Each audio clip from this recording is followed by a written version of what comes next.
അതത്ര എളുപ്പമല്ല.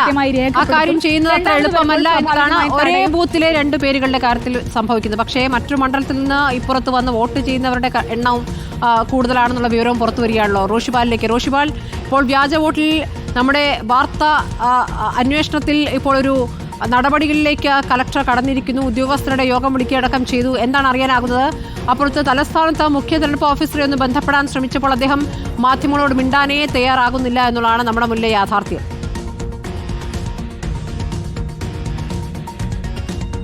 സ്മൃതി, പാലക്കാട് നിയമസഭാ മണ്ഡലത്തിൽ ഇന്നലെ നമ്മൾ നടത്തിയ അന്വേഷണത്തിലാണ് വ്യാപകമായി വ്യാജ വോട്ടുകൾ ചേർത്തതായി കണ്ടെത്തിയത്. വീടുകളിൽ പോയി വോട്ടർമാരെ നേരിൽ കണ്ട് എങ്ങനെയാണ് നിങ്ങൾ ഈ പാലക്കാട് താമസിക്കാത്ത നിങ്ങൾക്ക് എങ്ങനെ പാലക്കാട് വോട്ട് വന്നു എന്ന്, വോട്ടർ പട്ടികയിൽ ഇടം നേടിയത് എങ്ങനെയെന്ന് ചോദിച്ച് റിപ്പോർട്ടർ സംഘം പോവുകയായിരുന്നു. ആ വാർത്തയ്ക്ക് തൊട്ടു പിന്നാലെയാണ്, അങ്ങനെ വിവരങ്ങൾ പുറത്തു വന്നതിന് തൊട്ടു പിന്നാലെയാണ് തെരഞ്ഞെടുപ്പ് കമ്മീഷന് ചുമതലയുള്ള ഡെപ്യൂട്ടി കലക്ടർ ഇടപെടുന്നതും ജില്ലാ കലക്ടറുടെ നിർദ്ദേശപ്രകാരം തഹസിൽദാരോടും ഒപ്പം തന്നെ റിട്ടേണിംഗ് ഓഫീസറോടും എത്രയും പെട്ടെന്ന് കാര്യങ്ങൾ അന്വേഷിച്ച് റിപ്പോർട്ട് സമർപ്പിക്കാനുള്ള നിർദ്ദേശം നൽകിയത്. അതിൽ പരിശോധന തുടങ്ങി. ഇടയിൽ BLOയോട് നേരിട്ട് ഹാജരാകാൻ ജില്ലാ കളക്ടർ നിർദ്ദേശവും നൽകി. കാരണം BLOയുടെ സഹായമില്ലാതെ ഒരു തരത്തിലും വ്യാജ വോട്ട് ചേർക്കാൻ കഴിയില്ല. സത്യവാങ്മൂലം നൽകണം. ഈ സത്യവാങ്മൂലത്തിൽ പോലും ആരാണ് ഒപ്പുവെച്ചത് എന്ന് പരിശോധിക്കേണ്ടി വരും. അവിടെ സമർപ്പിച്ച രേഖകൾ, ആ രേഖകൾ അത് കൃത്യമായ രേഖയാണോ വ്യാജ രേഖയാണോ എന്ന് പരിശോധിക്കണം. സത്യവാങ്മൂലത്തിൽ മറ്റൊരാളാണ് ഒപ്പുവെച്ചതെന്ന് പരിശോധിക്കണം.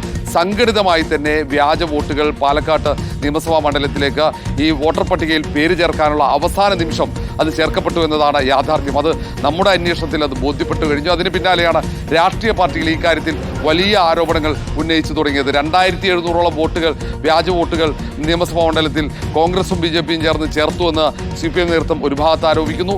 ഒപ്പം BJPയും CPMുമാണ് ഈ വോട്ടുകൾ ചേർത്തതെന്ന് BJP ആരോപിക്കുന്നു. തിരിച്ചും മറിച്ചുമുള്ള ആരോപണ പ്രത്യാരോപണങ്ങൾ രാഷ്ട്രീയ വേദികളിലുണ്ട്. പക്ഷേ ഇതിൽ ഒന്ന് യാഥാർത്ഥ്യമാണ്. വ്യാജ വോട്ടുകൾ വ്യാപകമായി പാലക്കാട് നിയമസഭാ മണ്ഡലത്തിൽ ഈ ഉപതെരഞ്ഞെടുപ്പുമായി ബന്ധപ്പെട്ട് ചേർക്കപ്പെട്ടു എന്നത്. അതിനൊപ്പമാണ് സാനിയോ ഇപ്പോൾ പുറത്തു കൊണ്ടുവന്ന പ്രധാനപ്പെട്ട കാര്യം. ഇത് മറ്റൊരു പഞ്ചായത്തിലാണ്. നേരത്തെ കണ്ണാടി പഞ്ചായത്തിലാണെങ്കിൽ ഇത് മറ്റൊരു പഞ്ചായത്തിലാണ് ഇങ്ങനെ വോട്ടുകൾ ചേർക്കപ്പെട്ടത്. ഇത് ഒരിക്കലും ഇത് പിഴവായി കണക്കാക്കാൻ കഴിയുമെന്ന് തോന്നുന്നില്ല. കാരണം ഇവിടെ 2 തിരിച്ചറിയൽ കാർഡ് നമ്പറുകളുണ്ട്. മാത്രവുമല്ല അത് ഫോട്ടോകളിൽ തന്നെ ബോധപൂർവമായ ചില മാറ്റങ്ങൾ വരുത്തി എന്നതാണ്. ഒപ്പം ഇതിൽ വീട്ടു നമ്പറുകൾ അത് ബോധപൂർവം പട്ടികയിൽ ഒഴിവാക്കിയതാണോ എന്ന സംശയമുണ്ട്. അങ്ങനെ പല സംശയങ്ങൾ ജനിപ്പിക്കുന്ന രീതിയിലാണ്. മാത്രവുമല്ല സാനിയോയുടെ അന്വേഷണത്തിന് ഇറങ്ങിയപ്പോൾ തന്നെ പലരെയും തിരിച്ചറിയാൻ പ്രയാസം, പലരും പ്രതികരിക്കുന്നില്ല. ഒരുപക്ഷെ ഇന്നലെ ഈ വ്യാജ വോട്ടുമായി ബന്ധപ്പെട്ട വാർത്തകൾ റിപ്പോർട്ടർ പുറത്തുവിട്ടതുകൊണ്ടാകാം, അതിൽ ഭയന്നാകാം ഒരുപക്ഷെ പ്രതികരിക്കാൻ തയ്യാറാകാത്തത്. കാരണം ഇരട്ട വോട്ടുകൾ അത് കുറ്റകരമാണ്. 1 വർഷം തടവ് ലഭിക്കാവുന്ന കുറ്റമാണത്. മാത്രവുമല്ല 2 തിരിച്ചറിയൽ കാർഡ് സൂക്ഷിക്കുന്നതും കുറ്റമാണ്. ഇവർ വോട്ട് ചെയ്യാൻ വന്നാൽ അത് പിടിക്കപ്പെടുമ്പോൾ അത് നിയമ നടപടിയുമായി മുന്നോട്ട് പോയാൽ അവർ കുറ്റവാളികളാകും, അവർ തടവ് ശിക്ഷ അനുഭവിക്കേണ്ടി വരും. ഇങ്ങനെയുള്ളൊരു സാഹചര്യമുണ്ട്. അതുകൊണ്ട് ഭയന്നിട്ടാകാം അവർ പ്രതികരിക്കാൻ തയ്യാറാകാത്തത്. ഏതായാലും പലയിടങ്ങളിലായി ഈ തരത്തിൽ വ്യാജ വോട്ടുകളോ ഇരട്ട വോട്ടുകളോ പ്രത്യക്ഷപ്പെട്ടു കഴിഞ്ഞു. ഇനി ഈ കാര്യത്തിൽ അന്വേഷണം നടത്തി ഏതാണ് വ്യാജ വോട്ട്, ഏതാണ് ഇരട്ട വോട്ട് എന്ന് കണ്ടെത്തി ഇനി എന്ത് നടപടിയാണ് തെരഞ്ഞെടുപ്പ് കമ്മീഷൻ സ്വീകരിക്കുക എന്നതാണ്. ഒരു ഭാഗത്ത് രാഷ്ട്രീയ നേതൃത്വങ്ങൾ ഇത് തടയും എന്ന് പ്രഖ്യാപിച്ചു, നിയമപരമായി പോരാട്ടം നടത്തുമെന്ന് പ്രഖ്യാപിക്കുന്നു. ഒപ്പം തന്നെ വലിയ സമരപരിപാടികൾക്ക് CPM നേതൃത്വം തീരുമാനമെടുത്തു കഴിഞ്ഞു.